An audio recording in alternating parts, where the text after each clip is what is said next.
Tapi ada orang yang bertaubat gara-gara tak punya pilihan, ketangkap. Apa boleh buat? Dipukuli masa, ya kan, diamuk masa. Nggak ada pilihan lain kecuali ditaubat.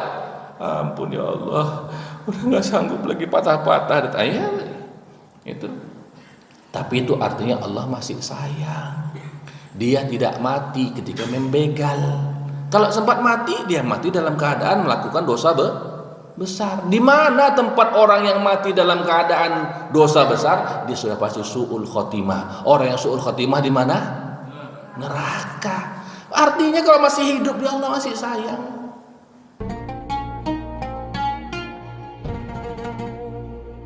A'udzubillahi minasyaitonirrajim. Bismillahirrahmanirrahim. Assalamualaikum warahmatullahi wabarakatuh. Alhamdulillahi rabbil alamin, lakal hamdu wa ilaikal mushtaka wa antal musta'an ya dzal jalali wal ikram. Allahumma fashalli wa sallim wa barik wa an'im ala sayyidil mursalin Muhammadin sallallahu alaihi wasallam wa ala alihi wa sahbihi ajma'in, amma ba'du. Yang sama-sama kita hormati, kita muliakan ketua dan segenap pengurus Masjid Al-Munawwarah, alim ulama, tokoh masyarakat, cerdik pandai, bapak-bapak, ibu-ibu, jamaah salat maghrib menjelang isya, rahimani wa rahimakumullah. Alhamdulillah, syukur kita kepada Allah Subhanahu wa taala atas segala nikmat, karunia, keberkahan yang Allah limpahkan kepada kita, sehingga sampai detik ini kita dapat melaksanakan ibadah dengan sebaik-baiknya, karena memang melaksanakan ibadah inilah yang menjadi misi kita di dunia ini. Tak ada lain. Misi utama kita adalah sebagaimana di Al-Quran disebutkan, wa ma khalaqtul jinna wal insa illa liya'budun. Tidaklah aku ciptakan jin dan manusia kecuali untuk ibadah. Selesai dulu kita laksanakan ibadah kita ini, baru laksanakan yang lain. Oleh karena itu, dalam segala aktivitas kita 24 jam kita dalam satu hari, satu malam itu, kalaulah kita masih termasuk orang-orang yang melalaikan ibadah sholat ini, maka sebenarnya kita ini ciptakan untuk apa? Apa yang kita cari di dunia ini? Kalaulah sudah selesai yang ini, maka Allah biarkan. Fa idza qudiyatis shalah fantashiru fil ardh. Selesai salat, bertebaran di muka bumi. Allah persilahkan. Allah tidak mengekang kita harus ibadah terus, tapi Allah mewajibkan kepada kita, kutiba 'alal mu'minina kitaban mawquta. Inna sholata kanat 'alal mu'minina kitaban mawquta. Sesungguhnya salat itu sudah ada kewajibannya untuk orang-orang beriman dengan waktu yang sudah ditentukan. Maka Bapak Ibu sekalian, hal yang paling pertama yang harus kita pedulikan di dalam hidup kita ini sebagai bentuk kesyukuran kita adalah kita konsisten untuk melaksanakan ibadah-ibadah yang wajib itu saja dulu. Kalau itu sudah, maka yang lain-lain akan ikut baik dia, insya Allah. Salawat seiring salam kepada baginda Nabi Sallallahu Alaihi Wasallam, panutan kita, teladan kita. Mudah-mudahan kita semua dapat syafaat beliau.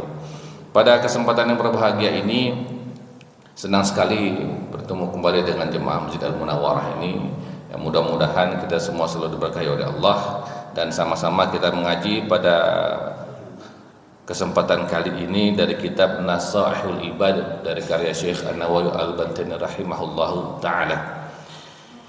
Di dalam kitab tersebut terdapat riwayat an Abi Hurairah radhiyallahu anhu, qal salasun munjiyat wa salasun muhlikat wa salasun darajat wa salasun kafarat.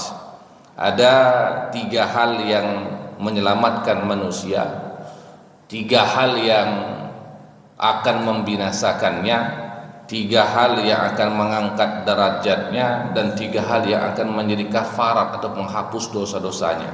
Tapi malam ini kita lihat dulu, karena kayaknya panjang pula lagi kan. Yang paling penting kita kaji 2 yang pertama itu, 3 hal yang menyelamatkan dan 3 hal yang bisa membinasakan. Fa'ammal munjiyat, hal yang dapat menyelamatkan seseorang, yang pertama fa khasyatullahi ta'ala, takut dia kepada Allah Subhanahu wa taala, fis sirri wal alaniyah, dalam keadaan bersendirian ataupun dalam keadaan beramai-ramai. Apa yang pertama? Takut kepada Allah dalam keadaan kita sendirian ataupun dalam keadaan beramai-ramai. Karena di dalam kehidupan ini sebahagian kita ada yang beraninya kalau ramai-ramai, inginnya kalau ramai-ramai, misalnya sholat taraweh, ya tengok masjid kosong lah, malas lah sholat taraweh, kosong dah, ada orang kalau ndak ramai ndak semangat saya sholat, misalnya ada, ya. Jadi ibadah yang dia lakukan itu merasa tidak semangat kalau ndak ramai-ramai begitu. Bukan karena Allah Subhanahu wa taala, tapi karena ingin ramai-ramai. Ada kajian setelah sholat subuh, ya, males lah, ndak ramai, ya, kenapa? Ndak ada makan-makannya, mana tahu kan seperti itu kan. Ya. Bukan karena memang ingin menimba ilmu, ingin mendapatkan ilmu, bukan karena ingin mendapatkan fadilah dari majelis-majelis ilmu, tapi karena ada ramai-ramainya begitu. Ada yang begitu, ada. Dan di sisi lain ada pula orang-orang yang hilang khasyatullahnya, takutnya kepada Allah kalau dia dalam keadaan sendiri. Ini biasanya orang-orang yang masih suka melakukan maksiat dalam keadaan sendiri. Bapak Ibu dirahmati Allah, kita ini kan nampak baik semuanya, termasuk saya lah, nampak baik kita ini karena tak nampak aib kita. Itu aja. Kalau Allah buka aib kita, habislah kita semua ini. Bahkan kita di rumah sendiri pun malu. Kalau Allah buka aib kita, kesalahan kita, kekurangan-kekurangan kita. Tapi ini kita nampak baik karena Allah tutup. Bukankah kita kadang-kadang kalau dalam keadaan sendiri berani kita melakukan dosa dan maksiat? Tapi kalau ramai-ramai tak berani kita. Contoh, enggak usah jauh-jauh lah. HP kita nih. HP kan. Kalau kita lagi ramai-ramai, misal kadang-kadang kita nengok YouTube itu ada aja iklannya tuh, iklan, iya kan? Kecuali ambil yang premium lah cerita lah. Ya, lagi kita tengok-tengok di YouTube, entah konten masak-masak ibu-ibu atau konten mancing bapak-bapak, ya kan? Tiba-tiba muncul iklan, joget-joget dia. Kalau lagi ramai-ramai kita pun takut, apa pula ini kan? Apa pula ini, gitu kan? Tapi kalau lagi sendiri kan, muncul dia, joget-joget dia, apa pula. Sebenarnya dosa enggak yang kita lakukan? Dosa. Tapi kenapa saat kita ramai-ramai banyak orang tak berani kita lihat? Tapi saat sendirian berani kita lihat. Kenapa? Itu dia. Karena khasyatullah kita itu masih belum sepenuhnya mukhlishina lillah. Belum sepenuhnya kita takut kepada Allah karena dosa-dosa itu belum sepenuhnya. Takut kita takut, tapi belum sepenuhnya. Masih banyak unsur-unsur karena takut ditengok oleh orang lain. Makanya kita takut. Bukan hal yang buruk sebenarnya, bukan, bagus. Ya, kita tidak melakukan maksiat karena takut ketahuan orang, takut dilihat oleh orang lain. Saya ini sebagai tokoh masyarakat, bukan, bagus sebenarnya, ada hal yang menjaga kita, bagus, tak ada masalah sebenarnya. Tapi kalau kita memang ingin selamat, maka khasyatullah, takut kita kepada Allah itu memang karena takut kepada Allah. Sekitar sebulan yang lalu Bapak Ibu sekalian, saya ngobrol-ngobrol dengan salah seorang petinggi di Polresta Kota Pekanbaru. Cerita-cerita ngalor ngidul sampai pada cerita di mana ada pejabat yang diperas oleh oknum yang tak bertanggung jawab gara-gara apa? Ya, dia iseng-iseng. Ya, dia iseng-iseng install aplikasi yang tak baik itu. Ya. Lalu di sana mulai dirayu-rayu oleh seorang perempuan, putunya cantik, molek, ya kan, diajak video call, dijebak Pak, nampak muka dia, direkam, begitulah kasusnya. Itu kan kalian sendiri itu, lagi di kamar kan, orang tak tahu. Ternyata dijebak. Hati-hati Bapak, ya Pak, ini mohon maaf nih, bapak-bapak, kalau ibu-ibu jangan terjebak tuh. Bapak-bapak dijebak Pak, nauzubillah, semua nauzubillah. Dijebak, Ya, udah nampaklah muka itu kan, kayak kasus-kasus di apa itu loh, di viral-viral itu. Ya, video-video video call dengan wanita yang tak baik, direkam, dijadikan jadi ATM berjalan lah. Harus transfer, kok enggak saya sebarkan, enggak tahan juga lah bapak ini kan, kenanya banyak kali, udah ngadulah ke kepolisian. Itu dia, seperti itu. Kenapa terjadi? Karena di saat sendiri dia tak takut kepada Allah Subhanahu wa ta'ala. Sangat penyayang dengan kita, sangat penyayang. Sehingga kalau kita melakukan kesalahan, Allah tutupi, nggak ketahuan. Saya pernah masuk ke lapas penjara, bukan masuk penjara, masuk ke lapas penjara.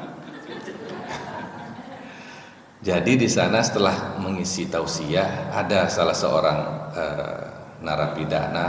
Saya tanya sama dia, "Bang, mohon maaf, abang kasus apa masuk ke sini?" Dia bilang, "Saya ngambil barang orang, Ustaz." "Oh, mencuri." "Iya, apa yang abang curi?" "Saya curi motor, Ustaz."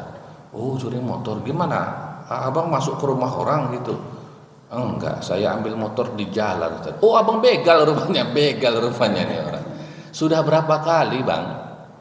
"Ya, sampai ketahuan." 3 kali, Ustaz. Yang pertama berhasil, yang kedua berhasil, yang ketiga dipukuli orang saya, Ustaz. Ini patah tangan saya katanya. Coba berapa kali? 3 kali. Kesempatan pertama dia melakukan dosa itu, Allah masih ampunkan, Allah selamatkan, dia nggak ketahuan.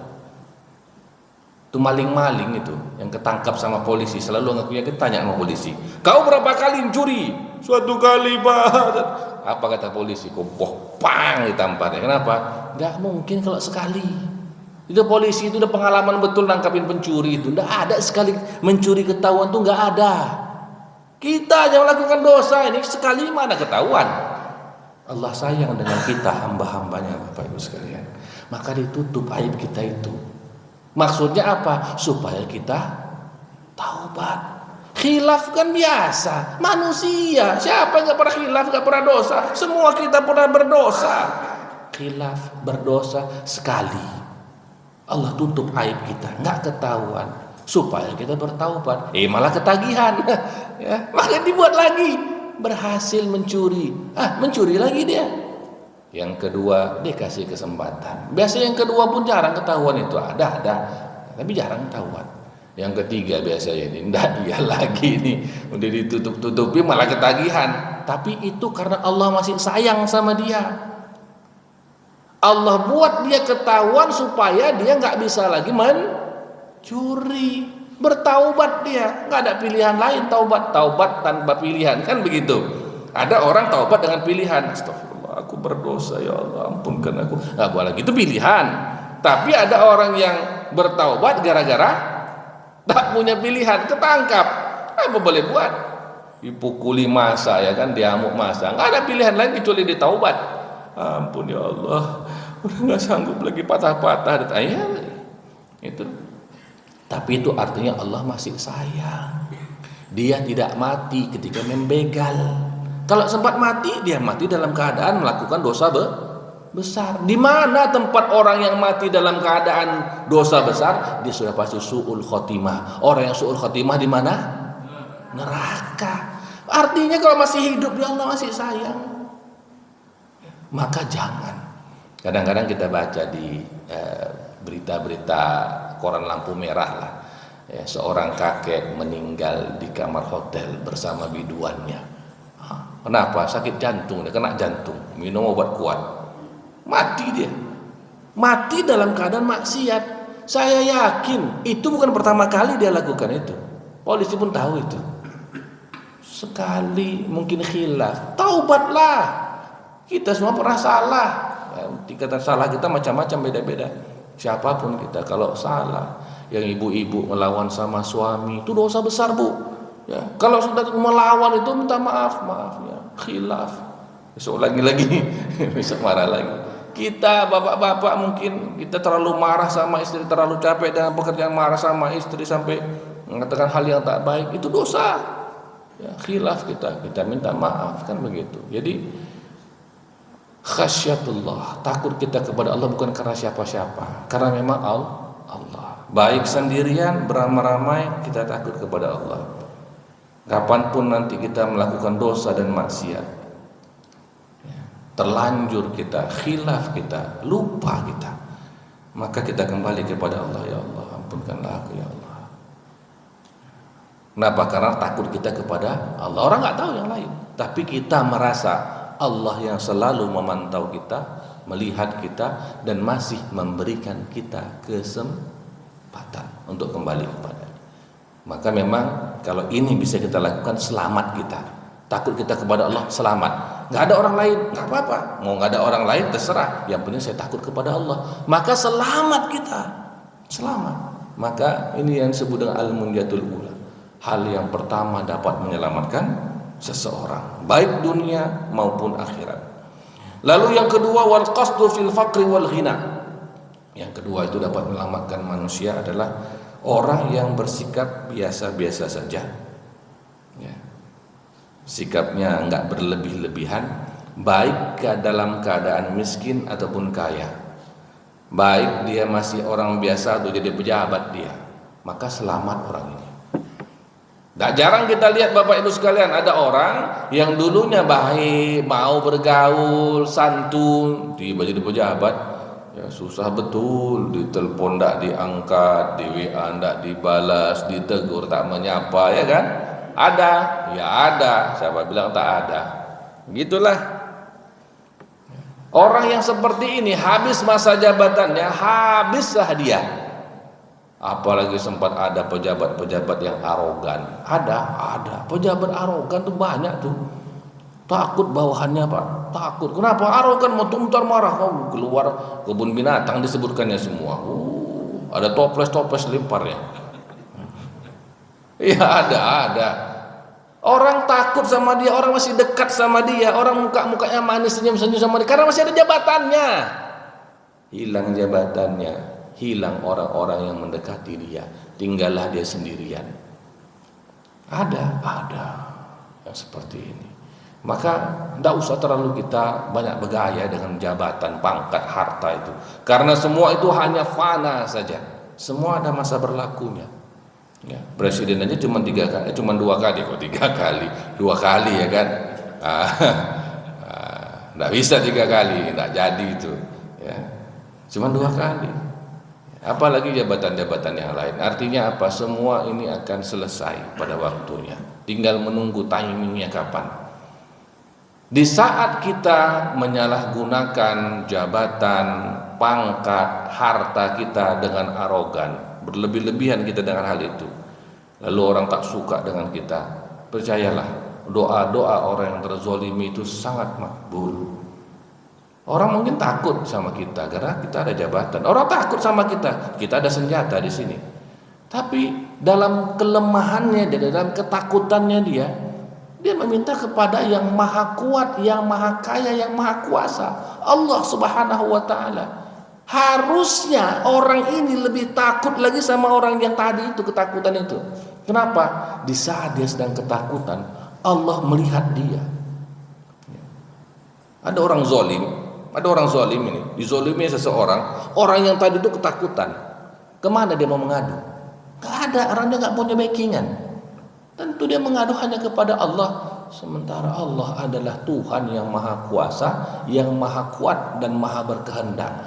Harusnya ini orang paling takut sama yang tadi itu. Kenapa? Dia langsung ngadu kepada Allah. Kalau dia ngadu sama orang lain, ngadu sama pamannya dia, ya kan, yang bisa ngatur-ngatur undang-undang misalnya, atau keputusan misalnya, begitu kan, masih ada orang lain, masih bisa saling backing, saling adu begitu. Tapi kalau sama Allah gimana? Mau sama siapa kita? Manggil Allah, panggillah Allah. Saya mau panggil siapa lagi coba? Kan mau manggil siapa lagi? Nggak ada yang lebih hebat daripada Allah Subhanahu wa ta'ala. Maka salah satu pemimpin pada masa khilafah terdahulu pernah menyebutkan, tidak ada orang yang lebih aku takutkan daripada orang-orang lemah yang terzolimi. Kenapa? Dia mengadu kepada Tuhan yang maha kuasa, dan pengaduannya itu didengar oleh Allah. Makanya dalam hadis kan disebutkan da'watul mazlum, doa orang yang terzalimi, la hijaban bainahu wa bainallah, tak ada hijab antara dia dengan Allah. Walau minal kafiri, bahkan seandainya pun dari orang-orang kafir. Nah, itu maka harus takut kita sama yang seperti itu. Ya. Orang yang dengan kekayaannya, kekuasaannya bersikap sewenang-wenang, ya, maka nggak selamat dia. Tapi orang yang mampu bersikap biasa saja, jadi pejabat biasa aja dia, ya. Jadi orang kaya dia biasa aja, tetap dia menyapa, tetap bertegur sapa, tetap ramah, walaupun nanti dia jatuh miskin, walaupun nanti dia tak ada lagi jabatan, orang tetap menghargai dia. Dari sisi muamalah sesama manusia tetap selamat, dan di sisi akhirat, di sisi Allah Subhanahu wa taala, dia juga selamat. Ini yang kedua. Bersikap biasa saja dalam keadaan kaya ataupun miskin, dalam keadaan punya jabatan atau tidak punya jabatan. Lalu yang ketiga, wal adlu fi ridha wal ghadab. Bersikap adil dalam keadaan senang ataupun dalam keadaan marah.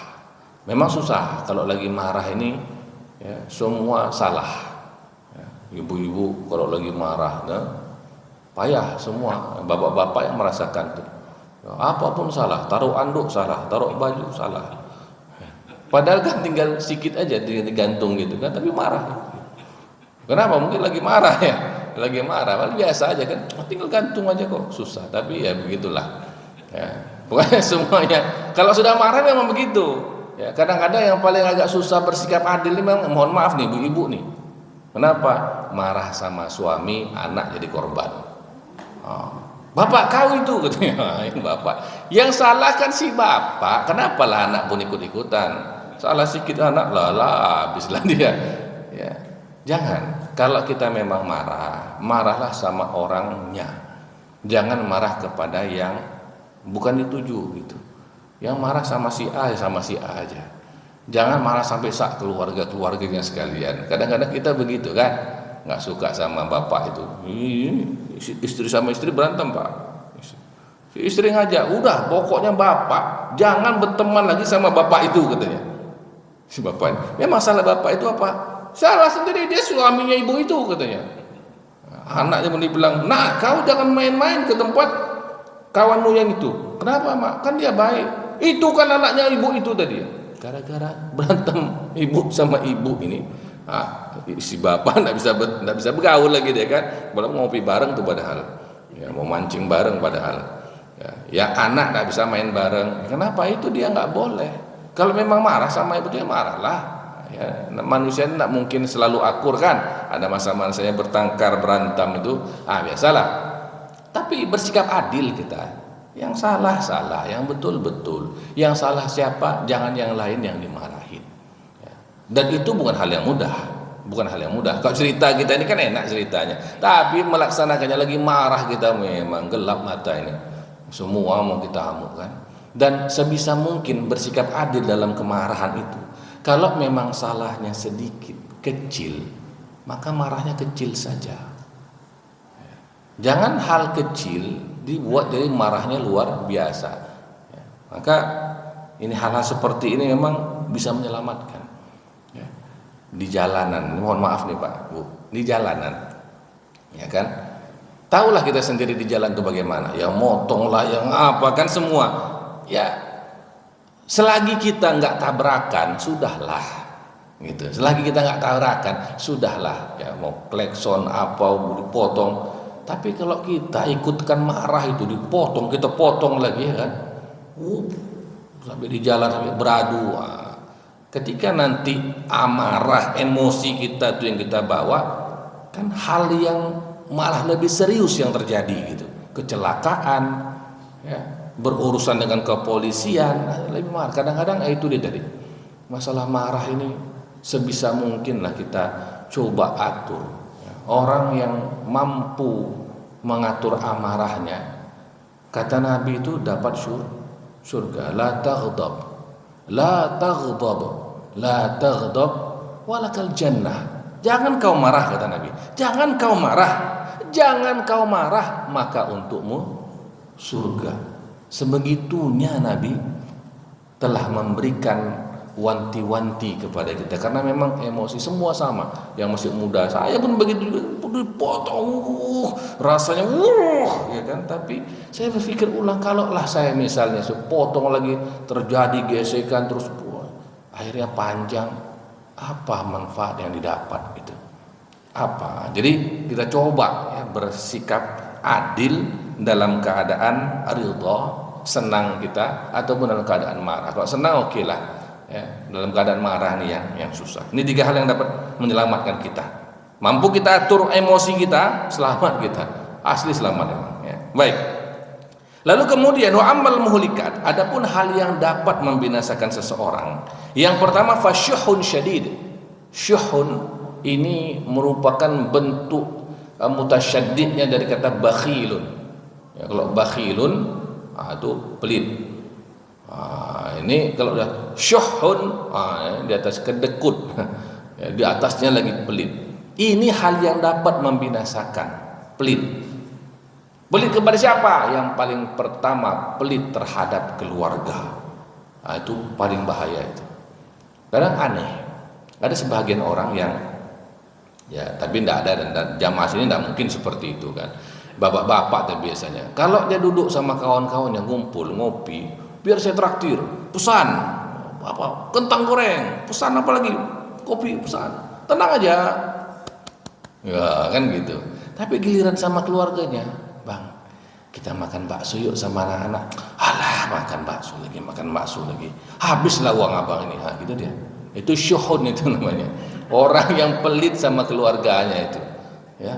Bang di sana ada buka baru apa, ada ini ya, ada ayam penyet yang baru sana, alah udahlah makan telur aja lagi di rumah kita. Ya telur ke telur ya, kadang-kadang telur ini bisa bikin emosi pak. Bukan telur terus, dia telur terus emosi juga ya kan. Jadi orang-orang yang pelit itu hancur. Ada sebagian orang yang memang gak tahan dengan seperti itu. Syuhud namanya, orang yang sangat-sangat pelit. Pelit terhadap keluarga. Ini bahaya ini. Gak ada yang suka dengan orang yang pelit. Yang kedua termasuk juga pelit terhadap diri sendiri. Ya. Apa yang maksudnya pelit terhadap diri sendiri?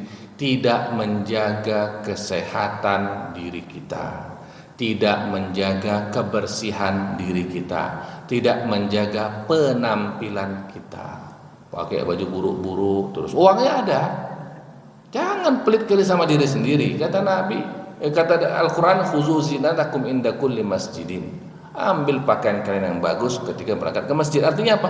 Jangan pelit kali sama diri sendiri. Baju buruk-buruk ada uangnya, pelit betul. Ada Pak, Bu. Ada memang yang begitu. Pelit betul terhadap dirinya sendiri. Subhanallah, jangan ya, tetap beli pakaian yang layak, beli pakaian yang pantas. Kenapa? Karena toh kita insya Allah 5 kali sehari semalam pergi ke masjid, pakai pakaian yang pantas itu, pakaian yang bagus itu. Jangan simpan terus semua, nggak pernah kita menjadikan itu sebagai tabungan akhirat. Itu kan tabungan akhirat. Kenapa beli baju bagus, beli jubah ya, beli kopiah, beli sorban? Untuk apa? Saya untuk ibadah, Ustaz. Bagus. Ya. Enggak apa-apa, agak mahal sedikit enggak apa-apa. Senang kita pakainya untuk ibadah. Ya. Giliran untuk pergi kondangan mahal-mahal. Untuk ke masjid cari yang paling murah. Itu gimana ceritanya tuh?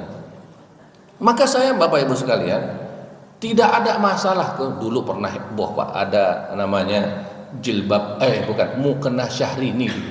Tahu ibu-ibu ya? Berapa harganya Bu? 2,7 juta. Iya, mukena Pak. Mahal betul mukena ini. Biasa mukena itu 2,5 ya kan, 250.000 maksudnya kan. Mahal ada.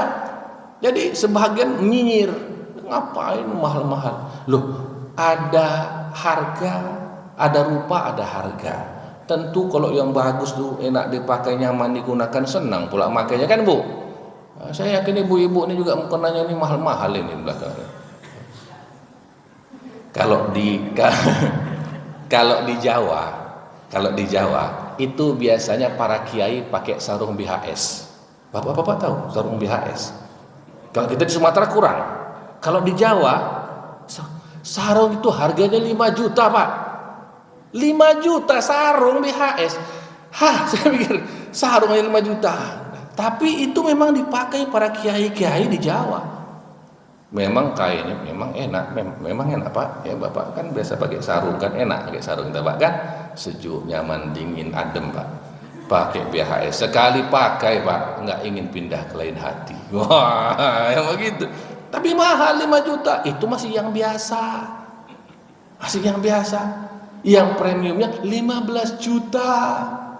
Ini beneran boleh cek di googling sendiri. Saya kemarin baru dari Jawa, ya ketemu sama kawan-kawan saya dari kiai semua. Cerita kan, saya baru dikasih apa sarung ini ya, cuma dapat yang harga 10 juta katanya. Kawan saya dapat 15 juta. Sarung saya bilang, iya sarung. Sarung saya bilang, iya sarung BHS. 15 juta. Tapi itulah dia pakaian. Itu pakaian tuh. Ya. Ini kembali lagi, syuhud syadid. Jangan kita sampai pelit betul. Tapi tergantung ya, jangan pula tiba-tiba nanti bapak-bapak langsung beli BHS tuh Pak. Ini tergantung kemampuan aja nih. Artinya jangan pelit betul. Kalau ada rezeki belilah, tapi sesuai dengan kemampuan. Tapi jangan pelit betul. Ya. Sama keluarga, sama diri. Yang ketiga, sama jiran tetangga ataupun masyarakat kita. Kadang masjid butuh donatur. Kadang kegiatan di sekitar kita butuh biaya untuk pembersihan. Jangan pelitlah kita itu. Ya, nggak ada masalah. Itu semua juga jadi amal jariah kok. Karena untuk kebaikan.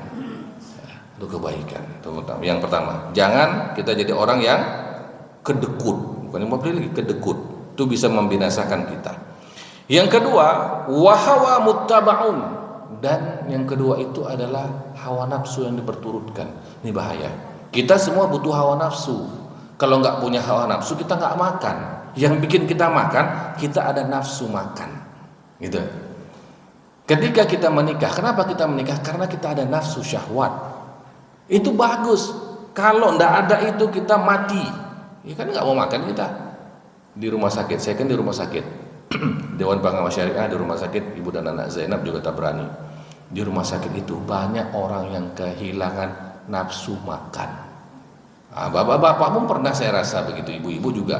Ya kan? Di rumah sakit itu orang datang berkunjung bawa apel, bawa anggur.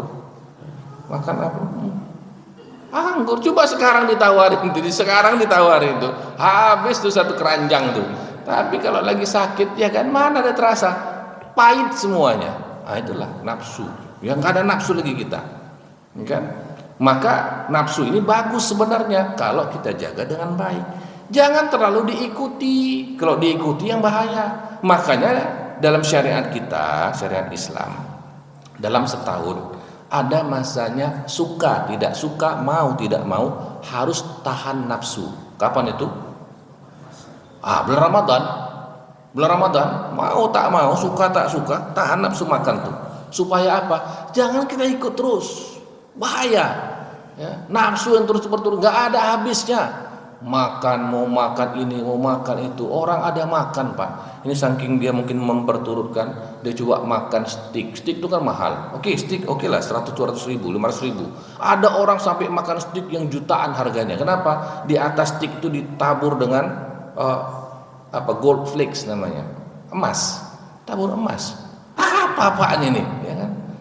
Mau coba makan steak pakai emas gitu. Akhirnya terlalu diikuti ini.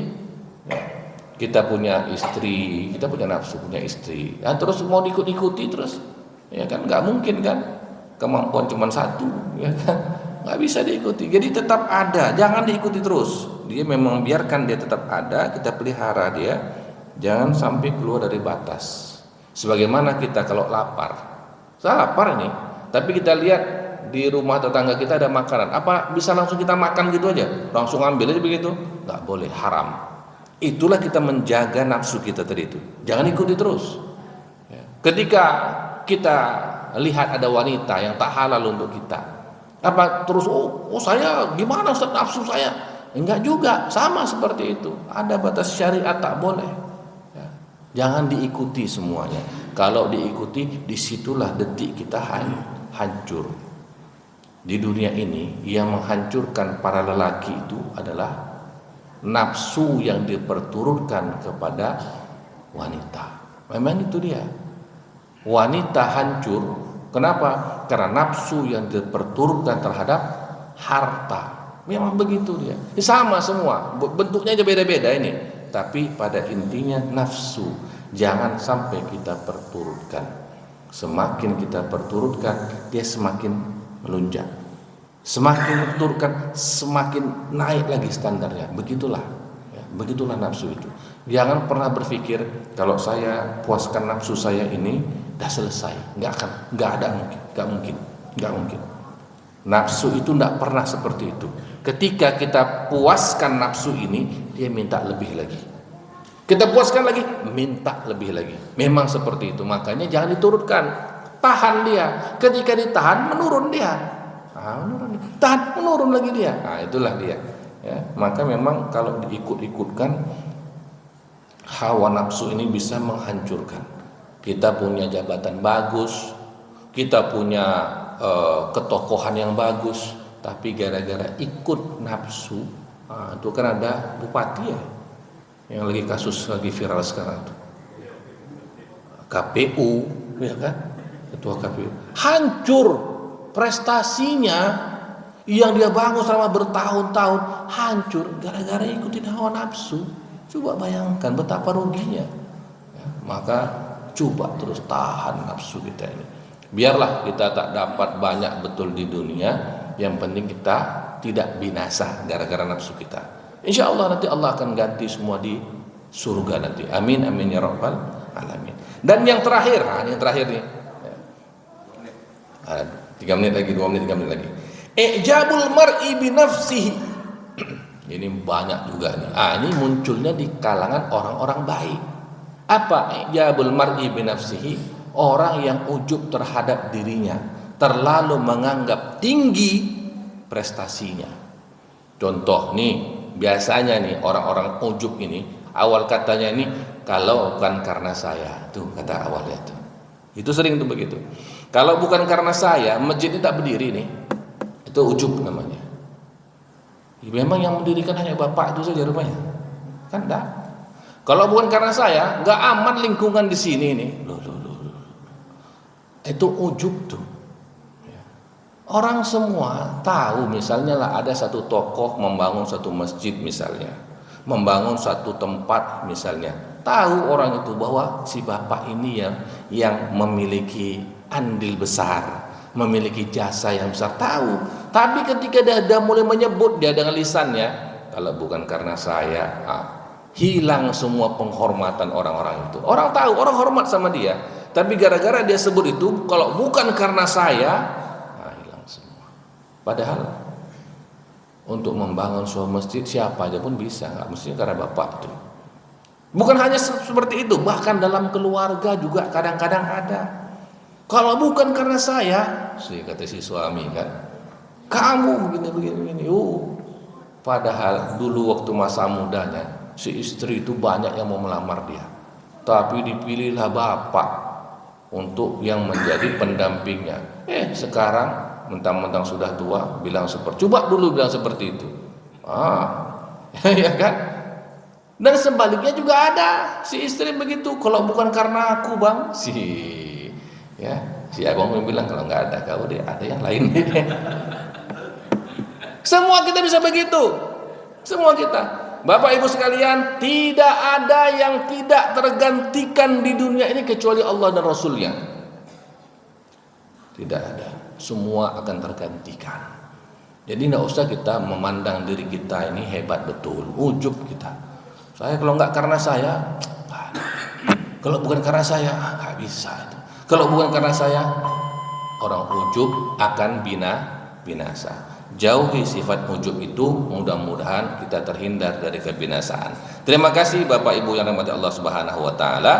Tak terasa waktu cepat sekali berlalu. Mudah-mudahan apa yang disampaikan tadi dapat bermanfaat kepada kita semua, khususnya kepada diri saya sendiri, sebagai pengingat agar kita selalu berada di jalan yang benar, di jalannya Allah Subhanahu wa taala. Mari sama-sama kita tutup dengan doa kifaratul majelis. Subhanakallahumma wa bihamdi asyhadu an la ilaha illa anta astaghfiruka wa atubu ilaik. Assalamualaikum warahmatullahi wabarakatuh.